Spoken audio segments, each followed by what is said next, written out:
Patient हमारे पास कुछ दिन पहले आए थे। एक हार्ट फेलियर के पेशेंट थे जिनका कुछ दिन पहले बाईपास हुआ था।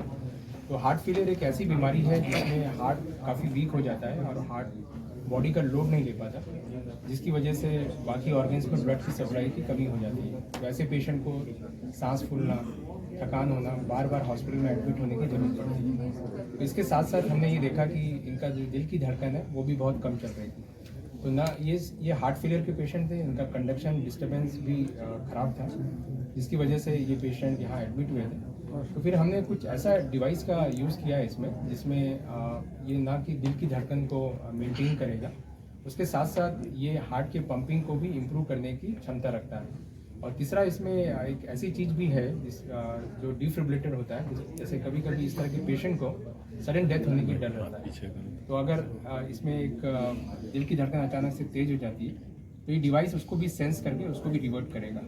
और फिर हमने इसमें एक ऐसी टेक्निक का भी यूज़ किया है जिसको हम LVB ऑप्टिमाइज्ड CRT थेरेपी कहते हैं, जिसमें ये और ज़्यादा फिजियोलॉजिकल हो जाता है और जिससे हार्ट का पंपिंग इम्प्रूवमेंट होने का चांसेस और बढ़ जाता है। फिर ये करने के बाद पेशेंट को 3-4 दिन बाद हमने डिस्चार्ज भी किया और उसके बाद पेशेंट अभी फॉलोअप में है।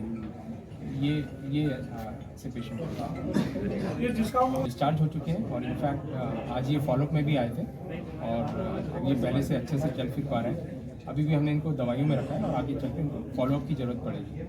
तो आगे चलकर भी ऐसे पेशेंट को प्रॉपर मेडिकेशन की ज़रूरत पड़ती है, प्रॉपर फॉलोअप की ज़रूरत पड़ती है, प्रिकॉशंस की ज़रूरत पड़ती है, क्योंकि ये करने के बाद उनका जो सर्वाइवल है वो बढ़ जाएगा। ये खर्च को कितना जाता है और कितने दिन इलाज में लग जाते हैं स्वस्थ होने के? नॉर्मली ये जो प्रोसीजर होता है इसमें करीब 2.5 से 3 घंटे लगते हैं करने में और यूजुअली पेशेंट को हम 2 से 3 दिन बाद डिस्चार्ज भी कर देते हैं।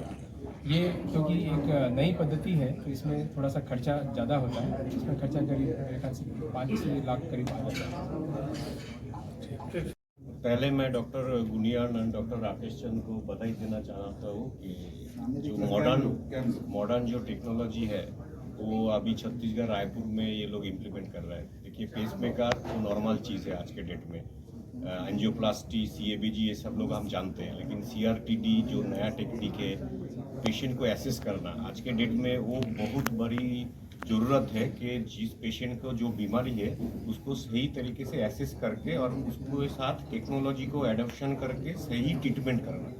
जो NHMMI रायपुर में जो डॉक्टर कार्डियोलॉजिस्ट एंड जो टीम है एनास्थेटिस्ट एंड क्रिटिकल केयर का, वो लोग एसेस करते क्या ज़रूरत है उसके हिसाब से जो मॉडर्न ट्रीटमेंट और डिवाइस अवेलेबल है उसके चलते हुए पेशेंट को काउंसिल करके वो एडॉप्शन और वो नया टेक्नोलॉजी का जो ट्रीटमेंट अभी पूरा दुनिया में चल रहा है उसको पेशेंट के सामने हम लोग ला रहे हैं। तो मैं चाहता हूँ आपके माध्यम से सारे लोगों को ये मैसेज देना कि आपका असेसमेंट बहुत ज़रूरी है।